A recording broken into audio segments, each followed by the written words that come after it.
Hey guys, welcome to my channel webo talks. आप सभी का स्वागत है हमारे सी लैंग्वेज के कंप्लीट सीरीज के लेक्चर नंबर 14 पर। और आज का टॉपिक हमारा होने वाला है, स्पेशली हम लोग फोकस करेंगे डेटा टाइप्स के अंदर। जैसे कि मैंने लेक्चर नंबर 13 पर बोला था, आपको वेरिएबल्स के बारे में पढ़ाया था एंड बोला था मैंने कंटिन्यू उसको करेंगे, तो ये कंटिन्यू पार्ट ही रहेगा। आप बोल सकते हो ये सेकंड पार्ट है उस लेक्चर का, ठीक है। तो यहाँ पर हम लोग ज्यादा फोकस करेंगे डेटा टाइप्स के अंदर, क्योंकि वेरिएबल्स के अंदर वेरिएबल्स का सबसे पहले हम लोग देख लेते हैं क्या डेफिनेशन होता है। वेरिएबल्स मतलब name assign to a memory location, इसी को हम लोग वेरिएबल्स बोलते थे, ठीक है। अब उसके अंदर डेटा टाइप्स का कॉन्सेप्ट आ जाता है, मतलब वेरिएबल्स अलग अलग टाइप्स होंगे, मतलब जो मेमोरी हम लोग ऑक्यूपाई कर रहे हैं, हमारा एक लोकेशन ऑक्यूपाई कर रहे हैं, उसके भी अलग अलग टाइप्स होंगे, किस टाइप का हम लोग डेटा वहां स्टोर करना चाहते हैं। तो ये सब के ऊपर आज हम लोग यहाँ पास पढ़ना चालू करेंगे, ठीक है। तो आप लोग से बस यही रिक्वेस्ट है कि वीडियो को स्किप मत करिएगा, ओके। पूरा वीडियो देखिएगा और अपने फ्रेंड्स के साथ इसको शेयर करिएगा। छोटा सा हम लोग लाइक का एक टारगेट रखते हैं, 25 से 30 लाइक्स हम लोग एक टारगेट रखते हैं, ठीक है। तो जरूर वीडियो को लाइक करिएगा ताकि वीडियो को भी एक बूस्ट मिले, ज्यादा लोगों तक पहुंचे। ऑलराइट, तो जैसा कि मैंने आपको बोला वेरिएबल का अगेन मैं एक बार रिकैप करा रहा हूं। What is variable?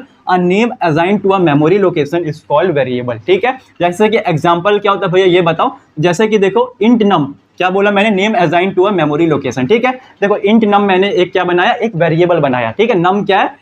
वेरिएबल का नाम हम लोगों ने असाइन किया, ठीक है। इंट क्या है?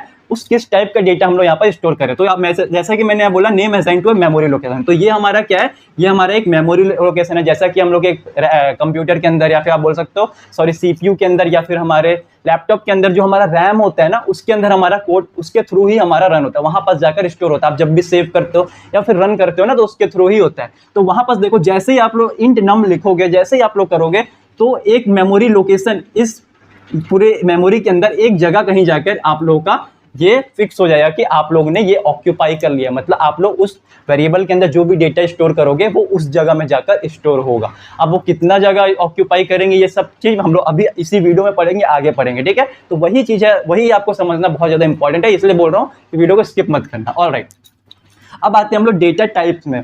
भैया डेटा टाइप्स, ठीक है। जैसा कि मैं बार बार बोल रहा हूँ, डेटा टाइप्स, हम लोग जो डेटा स्टोर करेंगे वो किस टाइप का होगा, उसी को हम लोग बोलेंगे। सिंपल, आपको समझ में आ रहा है, ठीक है। लेकिन यहाँ पर देखो, ये तो मैंने लिखा which type of data, example में इंट, कैरेक्टर, लॉन्ग, एटीसी, ये हो गया, ठीक है, अलग अलग टाइप्स के। अब देखो in other word, how much space the data will occupy, मतलब जो डेटा हम लोग स्टोर कर रहे हैं, जैसे कि हम लोग एक नंबर 5 को स्टोर करना चाहते हैं, तो वो कितना स्पेस लेगा, उसको भी आप बोल सकते हो कि ये किस टाइप का डेटा टाइप। मतलब ये अलग है, समझने वाली बात है यार। देखो आप लोगों को ये डेफिनेशन कहीं नहीं मिलेगा, आप लोगों को थोड़ा समझना पड़ेगा, इसलिए मैं आपको अभी ये पूरा कॉन्सेप्ट समझाऊंगा, उसके बाद आपको ये लाइन जो है वो समझ में आने वाला है, ठीक है। तो अभी इतना याद रखो, विच टाइप ऑफ डेटा हम लोग स्टोर करना चाहते हैं, उसी को हम लोग बोलते हैं सिंपल सा डेटा टाइप्स, ठीक है।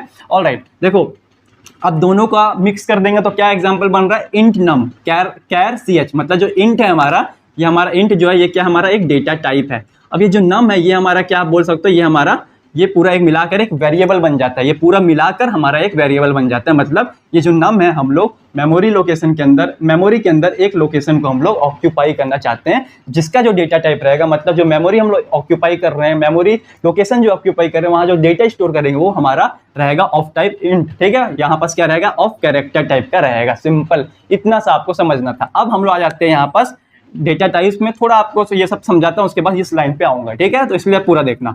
तो C++ के अंदर डेटा टाइप्स के अंदर 3 टाइप्स होते हैं। बिल्ट इन डेटा टाइप्स, जिसको हम लोग बोलते हैं प्रिमिटिव, ठीक है। आप लोग प्रिमिटिव बोलना, कोई दिक्कत नहीं है। Derived data type, user defined data type, जिसके अंदर आपको ये जो 2 चीजें, इसको आपको अभी नहीं पढ़ना है, ठीक है। इसको अभी आपको नहीं पढ़ना है, ये अपने आप में एडवांस कॉन्सेप्ट है। जैसे ही हम लोग वेरिएबल, ऑपरेटर्स, ये सभी चीजें कंप्लीट करेंगे, उसके बाद हम लोग पॉइंटर्स, एरे, ये सब इंपॉर्टेंट टॉपिक्स पाएंगे, जहां पास से आप लोग के एग्जाम में क्वेश्चंस आएंगे, ठीक है। और ये सब चीजें आप लोग यूज करोगे आपके डीएसए क्वेश्चंस में लगाने में, ठीक है। बहुत ज्यादा थोड़ा इंपॉर्टेंट कॉन्सेप्ट है, तो आप लोगों को समझना जरूरी है उसको, ठीक है। तो इसको हम अलग से पढ़ेंगे। अभी इतना याद रखो, हमारे जो प्रिमिटिव डेटा टाइप्स होते हैं उसके अंदर इंटीजर, फ्लोटिंग, वॉइड, लॉन्ग, जो आप लोग बार बार देख ही रहे हो ना, ये सभी चीजें हमारा आ जाता है। मतलब आप खुद सोचो, बिल्ट इन डेटा टाइप्स मतलब क्या समझ में आ रहा है? बिल्ट इन, पहले से बना हुआ। तो कौन पहले से हमको बना के दे रहा है? जो सी लैंग्वेज है, जो सी लैंग्वेज जिन्होंने बनाया है, वो ये सभी डेटा टाइप्स को बिल्ट इन बनाकर दिए, मतलब बनाकर हमको दिया कि इनको आप लोग यूज कर सकते हो, इनका यूज करके आप लोग डेटा को स्टोर कर सकते हो, आपको जो टाइप का डेटा को स्टोर करना है, ठीक है। ओके, ठीक है, इतना क्लियर हो गया हम लोगों को। डिराइव्ड का मतलब, डिराइव और यूजर डिफाइंड जो है, ये भी आपको मैं नहीं बता रहा हूँ, आप लोग कंफ्यूज हो गए, टाइम वेस्ट होगा यहाँ पर, इसलिए आपको ये नहीं बता रहा हूँ, ठीक है। इसको स्किप करेंगे, इसको हम लोग आगे जाकर पढ़ेंगे, ठीक है। ऑलराइट, अब देखो यहाँ पास आता है जो डेटा टाइप्स होते हैं उसके कुछ साइज होते हैं। अब हमारा देखो इंट है, फ्लोट है, वॉइड है, हम लोग इसमें कितना भी चीज़ें स्टोर कर लेंगे क्या? नहीं, हम लोग के पास कुछ लिमिटेड हमारे पास स्पेस रहेगा जहाँ पर हम लोग उसको चीज़ों को स्टोर करेंगे। कोई भी आपको अनलिमिटेड नहीं देगा ना, इंटीजर है तो उसका भी कुछ एक पर्टिकुलर साइज होगा कि तुम इतना डेटा को ही स्टोर कर सकते हो। कैर है उसके अंदर तुम्हारे पास फिक्स होगा कि तुम इतना ही स्टोर कर सकते हो, ठीक है। तो कितना स्टोर करेंगे भैया ये बताओ। तो डेटा टाइप्स हमारा सबसे पहले आता है इंट। इंट के अंदर हमारा साइज क्या होता है? 4 बाइट्स आप लोग स्टोर कर सकते हो। अगेन बोल रहा हूं 4 बाइट।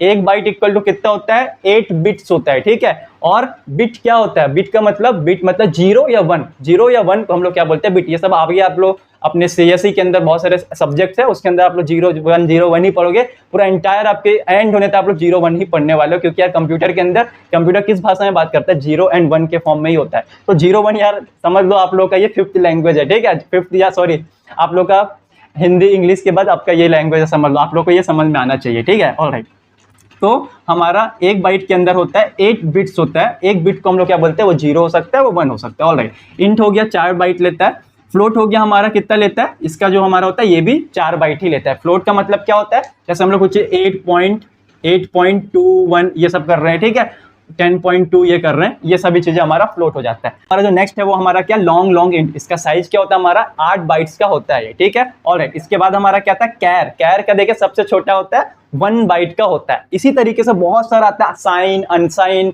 ठीक है, साइन इन, अनसाइन इन, फ्लोट में भी साइन, अनसाइन, लॉन्ग के अंदर लॉन्ग इंट, ऐसे डिफरेंट टाइप्स ऑफ यहाँ पर हमारे डेटा टाइप्स आएंगे। अलग अलग स्टोरेज उन लोग के होता है, अलग अलग उनका साइज होता है, ठीक है। तो बहुत सारे आएंगे, वो आप लोग इंटरनेट पर देखना, आपको सब कुछ मिल जाएगा। ये इंपॉर्टेंट आप लोगों को समझाने के लिए बता रहा हूँ, बस बेसिक आपको पता होना चाहिए कि ये डेटा कैसे स्टोर कर रहे हैं, कैसे इनका साइज है, ये सब चीज, ठीक है। तो ये हमारा डेटा टाइप्स हो गया। अब देखो यहाँ पर सबसे बहुत ज्यादा इंपॉर्टेंट कॉन्सेप्ट है ये, size of data types are machine dependent. Machine के ऊपर डिपेंड करता है साइज। मतलब मैंने बोला इंट 4 बाइट का होता है, तो ये जरूरी नहीं है कि ये 4 बाइट का होगा। जैसे कि देखो ये मेरा लैपटॉप है, ये मेरा 64 बिट का लैपटॉप है। मतलब आप लोग जब आप भी अपने पीसी खोलो, वहां पर जाओ, स्पेसिफिकेशन में जाओ, आपको ही पता चल जाएगा कि आपका जो लैपटॉप है वो 32 बिट का या 64 बिट का। तो ये मेरा जो है ये 64 बिट का है। तो 64 बिट में हमारा जो इंट का क्या होता है? साइज 4 साइज का होता है, ठीक है। हो सकता है 32 बिट के में भी ये 4 का ही होता होगा।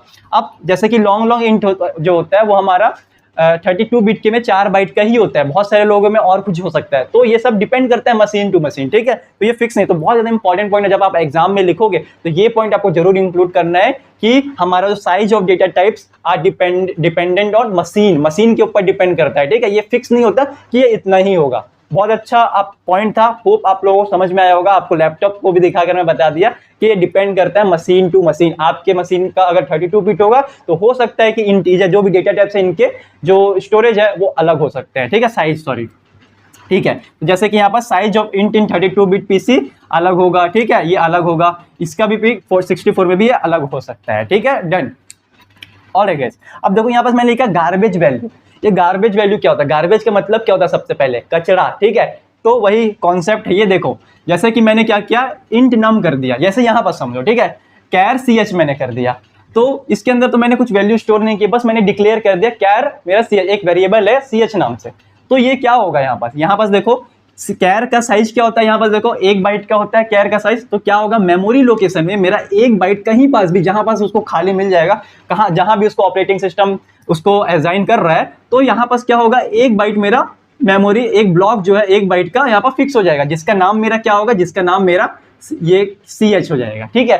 तो ch नाम का एक मेमोरी लोकेशन मेरा यहाँ पर, एक ब्लॉक मेरा क्या हो गया, जिसका साइज क्या 1 बाइट है, वो यहाँ पर स्टोर हो गया, ठीक है। अब उसके अंदर क्या रहेगा? मैंने तो कुछ वैल्यू डाली नहीं है, तो यहाँ पर देखो गार्बेज रहेगा, कचरा वहां पर रहेगा। कचरा का मतलब 1 2 3 5 10 12 ऐसा करते करते बहुत बड़ी वैल्यू हो सकती है। गार्बेज होगा, उसका कोई यूज ही नहीं है, डिफाइन ही नहीं किया आप लोग। मतलब वहां पर कुछ भी हमारा जो सीपीयू है वो असाइन करके रख देता है कि अभी फिलहाल के लिए भाई तेरा यही वैल्यू है। अब जो भी यूजर है तुम्हारे, जो भी हम आप बोल सकते हो, जो भी तुम्हारा मालिक है वो असाइन करेगा, वो तुम्हारी वैल्यू होने वाली है। तो यहाँ पर जैसे कि मैंने ch के अंदर मैंने कर दिया, तो जैसे यहाँ पर ch के अंदर मैंने कर दिया a, तो मेरा अब यहाँ पास a कर मेरा जाकर स्टोर हो जाएगा। सिंपल इतना होता है। तो यही है कॉन्सेप्ट गार्बेज वैल्यू का, ठीक है। आप कुछ भी स्टोर नहीं करोगे तो यहाँ पास गार्बेज वैल्यू स्टोर आता है। आप जब भी क्वेश्चन लगाओगे डीएसए का, आप नॉर्मल क्वेश्चन लगाओगे तो वहां पास भी आप हो सकता है कि आप लोगों ने वेरिएबल डिक्लेयर करके छोड़ दिया है, ठीक है, जिसके कारण आप उस वेरिएबल को यूज कर रहे हो कहीं पर,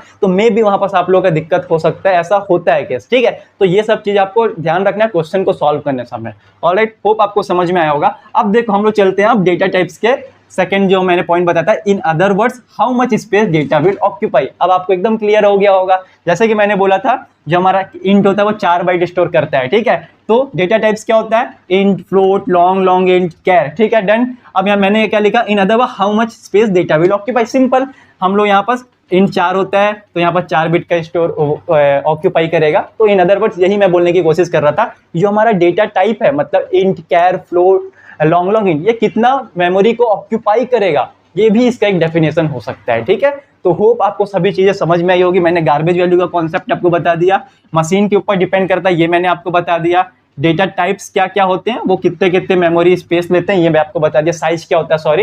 एंड मैं आपको ये भी बोल दूं कि और भी बहुत सारे डेटा टाइप्स होते हैं, एक बार एक्सप्लोर करना, पढ़कर देखना कि क्या क्या और होते हैं, कितना स्पेस और लेता है। और मशीन देखो, ठीक है, 32 बिट में कितना होता है, चैट जीपीटी का यूज करो, उससे पूछो, या फिर गूगल करो, ठीक है, या फिर आपके बहुत सारे वेबसाइट्स है वहां पर जाकर देख सकते हो। फिर मैंने C++ के डेटा टाइप, सॉरी यहाँ पर मैंने C++ लिख दिया, सॉरी ये C होगा। C के डेटा टाइप्स के अंदर ये 3 हो गए, यूजर डिफाइंड, डिराइव्ड और बिल्ट इन प्रिमिटिव, ये सब हो गया, ठीक है। तो ये हमारा आ जाता है। अब देखो यहाँ पर मैंने क्या लिखा, वेरिएबल का बता दिया आपको, डेटा टाइप्स भी एकदम अच्छे से एक्सप्लेन कर दिया यहाँ पर विद डायग्राम मैंने, ठीक है। तो होप आपको सभी चीज समझ में आया होगा। आपको और भी ऐसी वीडियो चाहिए तो जरूर चैनल को सब्सक्राइब करिए और इसको ज्यादा से ज्यादा लोगों से शेयर करिए अपने फ्रेंड्स के साथ, ठीक है। तो मिलते हैं हम लोग लेक्चर नंबर 15 पर, जो कि बहुत ज्यादा इंपॉर्टेंट होगा, जहां पर हम लोग पढ़ने वाले हैं कैसे डेटा एक्चुअल में जाकर मेमोरी में स्टोर होता है। और गाइस तो वीडियो को एंड करते हैं। होप आपको वीडियो अच्छा लगा चैनल को सब्सक्राइब करिए, वीडियो को लाइक करो, ज्यादा इसको शेयर करिए। So thank you for watching the video, have a nice day, bye bye.